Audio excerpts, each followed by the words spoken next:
Hey guys, welcome back to my channel. For those of you who are new, my name is Natalie and I run a stationery shop called DoodlesnTea. So it has been a very busy 2023, and in case you guys missed what's been going on in my life, you guys should check out the previous video because I talk all about that in that video. But I thought it would be appropriate now that you guys kind of have more of an insight on what's been going on, that I share with you guys how I've been able to plan my content calendar as well as balance and schedule out all the tasks that come along with it. So if you're interested in more content like this, don't forget to like this video and to subscribe to this channel because that will help me out a lot. And once that's done, let's get started.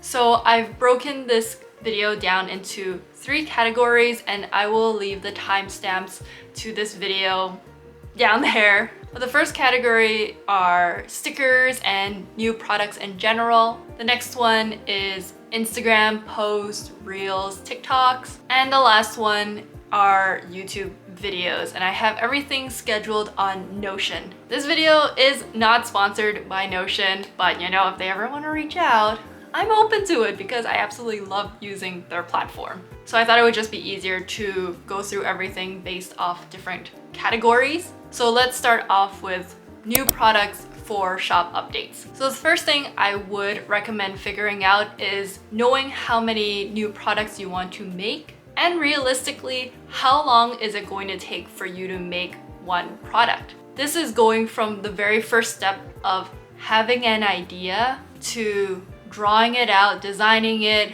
creating it, making it into a physical item, taking product shots, doing your listings. If you're getting it manufactured, you have to think about how long it's going to take the manufacturer to make it and shipping it to you. So it doesn't work if you finish your design in one day, for example, and then you have to send it off to your manufacturer. From my experience, usually it takes around 2 weeks. And then on top of that, it takes like another 2 weeks for it to arrive to you. So in total, it could be a whole month before you actually have the products to be able to post and sell, despite the fact that it only took you 1 day to design the item. Another thing to look out for are upcoming holidays. So for example, Mother's Day, Father's Day, Christmas, Thanksgiving. Once you know realistically how long it's going to take for you to make an item, it'll be a lot easier to backtrack based on when those holidays are. So for myself, I have one shop update around 2 months, and I try to release at least 10 new products, around 10 products each update. And I know that it takes me anywhere from 2 to 3 days to create one design.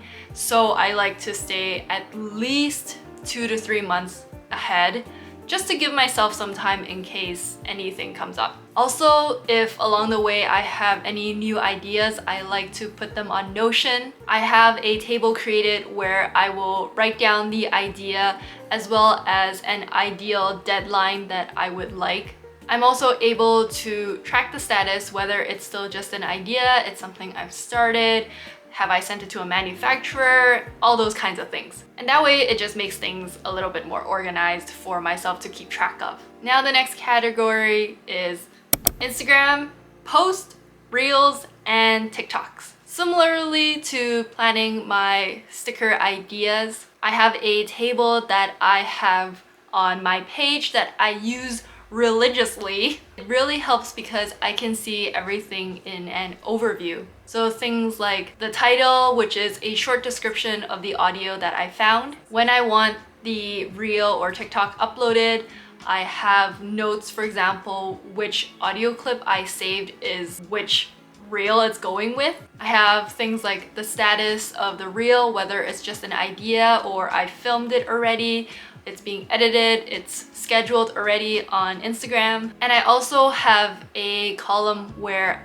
beforehand I will brainstorm when I could film this reel. So for example, could I be filming this when I'm drawing my stickers? Could I be filming this as I'm making my stickers? And seeing everything in an overview just helps me visualize and plan things better, because I could be, for example, drawing a design and I see that I have 3 reels that I want to film when drawing, and I can batch film all of those from different angles and send them off to be edited. I just find that by doing that, it has saved me a lot of time, because for the most part, a lot of my reels now are just using the audio and adding text on top. So the fact that it's the same design but at different angles doesn't really matter too much. Usually I will plan for the whole month and I will do research on audio the month before, and as I go I will update this table with any new audios that I found or any new ideas that I have. And usually I try to batch film everything on a Saturday where I have better lighting than I do now, even though on my viewfinder it doesn't look too bad, but it's actually very cloudy and very dark in this room right now. So that just makes the whole batch filming process a lot easier for me, especially now that I am working a full-time job. And the last category is YouTube videos. So very similar to my Instagram tracker, I have columns for the title of the video, when the video needs to be uploaded, as well as the status of the video. I try to stay at least a month ahead of my content for YouTube, although this video is going up mid-February and I think it's the 3rd today of February that I'm filming it, so usually I'm a lot better with being ahead. But for the most part, it's the same as how I do my Instagram, Reels, and TikToks. And I also have a calendar on the side to look at everything because I am a very visual person, so I like seeing everything in an overview on a calendar. Also, very important, I did not create these Notion pages and templates for the page of my Instagram Reels and my YouTube planners. I believe it was by a YouTuber. I have written down their name was Michelle, and I don't want to butcher their last name, but I will leave a link to the video where they talked about creating this template.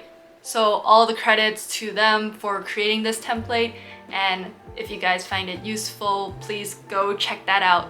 And that's about it for how I've been planning my content calendar. I've been doing it this way for a couple of months now, and it wasn't as detailed like this as it was maybe a couple months back when I first started using it. And so I've added columns and different notes on the statuses that weren't there in the original template. But I found that doing that has helped myself a lot more and how my brain works. So I hope this video will help you guys out if you are struggling with creating a content calendar. If you guys still haven't liked this video, don't forget to do so and to subscribe to this channel. And now, as it's getting even darker, I think I'm gonna call it a day here. I hope you guys are taking care of yourself and staying safe out there, and I'll see you guys in the next video.